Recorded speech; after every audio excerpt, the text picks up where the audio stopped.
माननीय सदस्य श्री जयराम कुमार महतो। धन्यवाद माननीय अध्यक्ष महोदय। मेरे आज का गैर सरकारी संकल्प का विषय था जो सरकारी पद रिक्त हैं उनकी भरपाई को लेकर। जो परीक्षाएं आयोजित होती हैं वो कदाचार मुक्त हों, एक निश्चित कैलेंडर के आधार पर परीक्षाएं हों और साथ ही साथ जो 75% निजी कंपनियों में आरक्षण का प्रावधान है जो लंबित है उस पर विशेष निगरानी समिति गठन करते हुए उसमें हमारी जीत कैसे हो। लेकिन जो उत्तर आया है अध्यक्ष महोदय बिल्कुल गोल गोल घुमा हुआ उत्तर है।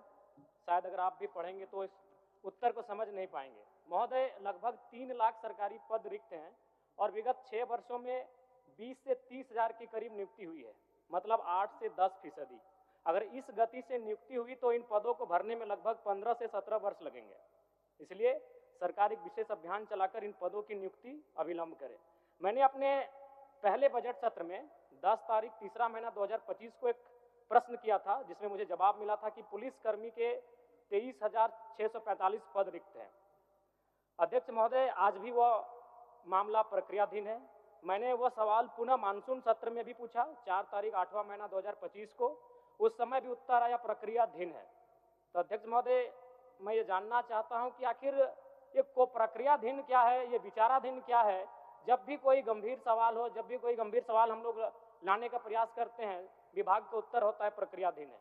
आज तक अगर झारखंड के इतिहास की बात करें अध्यक्ष महोदय तो एक भी एग्जाम कैलेंडर का अनुपालन नहीं हुआ है। अगर जेपीएससी की बात करें तो हम इन 25 साल में बड़ी मुश्किल से 12-13 तक आ पाए और हमारा पड़ोसी राज्य बिहार 25 सालों में 25 बीपीएससी कर चुका है। राज्य की 11 नियुक्तियां सीबीआई जांच चल रही, उसमें भी हमें उत्तर मिला जिसमें इन्होंने 9 लिखा है, जबकि अखबारों की माने तो 11 नियुक्तियां हैं जिनमें सीबीआई की जांच चल रही है। वहां भी जवाब जो आ रहा है अध्यक्ष महोदय वो गोल मटोल आ रहा है, जवाब कुछ और है और अखबारों के माध्यम से या फिर जानकारी जो आती है उसके माध्यम से कुछ और है। अध्यक्ष महोदय यहां तक कि अध्यक्ष महोदय वर्ष 2006 में अखबार की सुर्खियों में एक टैगलाइन था, एक शीर्षक था कि जेपीएससी घोटाले के अभियुक्त आज कोर्ट में होंगे उपस्थित। इनमें जो नाम थे वो एसपी, डीएसपी, एडीएम और टीओ जैसे अधिकारी थे। यहीं तक एक छात्र ने यहां तक कहा था इन व्यवस्थाओं से दुखी होकर क्यों ना मैं नक्सली बन जाऊं।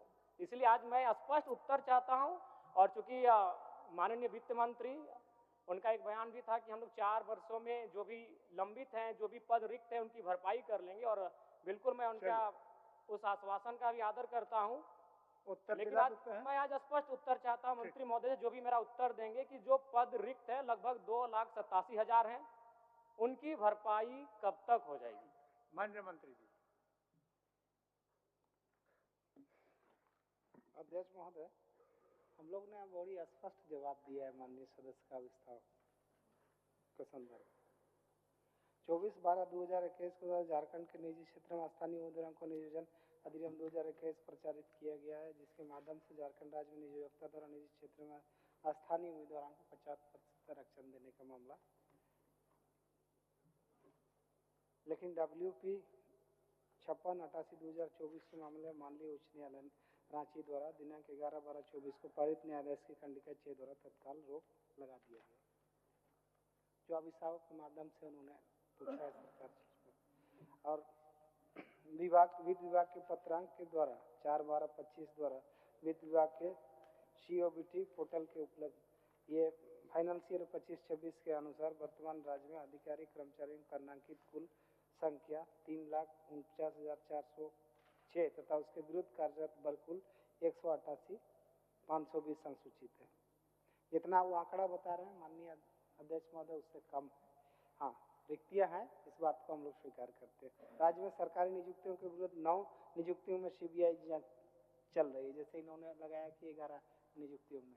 तो इस तरीके से आज सरकार और एक मामला इन्होंने उठाया कि विधायकों की समिति बने, उसके कम से कम 5 विधायकों की समिति बनाई जाए जो इन गंभीर विषयों पर निगरानी रखे, इनका मामला था। लेकिन राज्य सरकार के पास में सरकारी रिक्त पदों को लेकर के इस तरह का कोई मसला अभी लंबित नहीं है, ये बात को भी हम लोगों ने स्पष्ट कर दिया। और सरकार पारदर्शिता से सभी रिक्तियों पर नियुक्तियां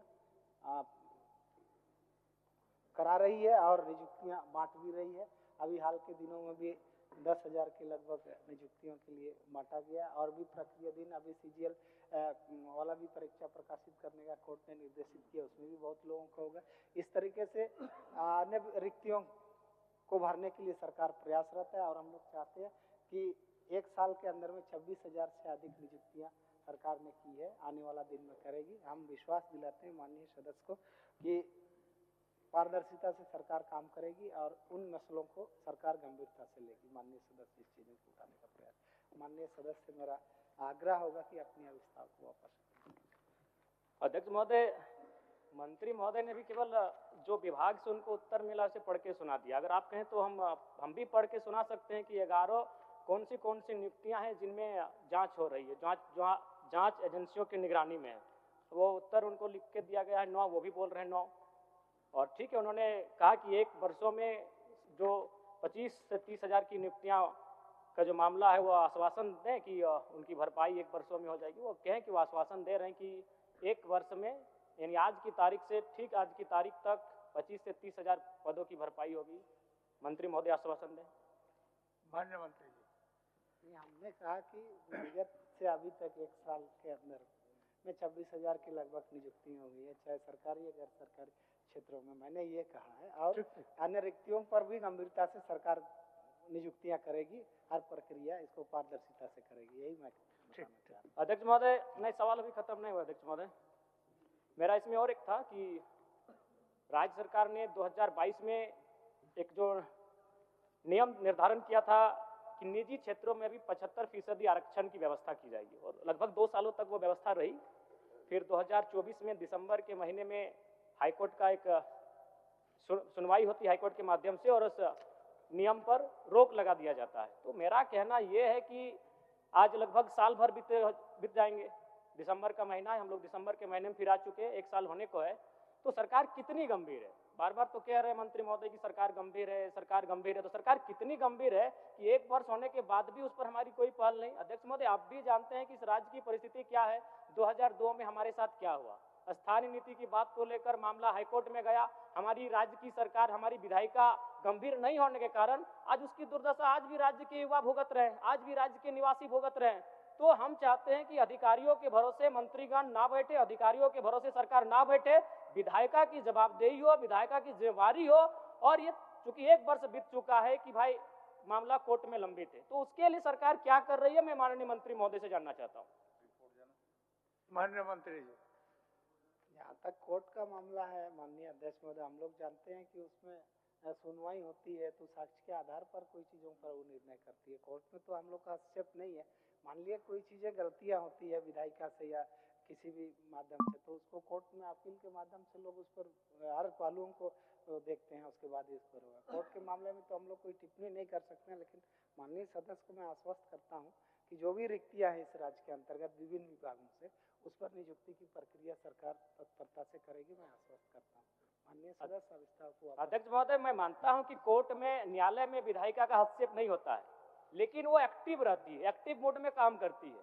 अगर हम लोग केवल यही बहाना करें कि न्यायालय में विधायिका का हस्तक्षेप नहीं होता है, तो 25 साल बीत चुके हैं, हमारे पास स्थानीय नीति नहीं है, हमारे पास ढंग की नियोजन नीति नहीं है, और 25 साल बीत जाएंगे।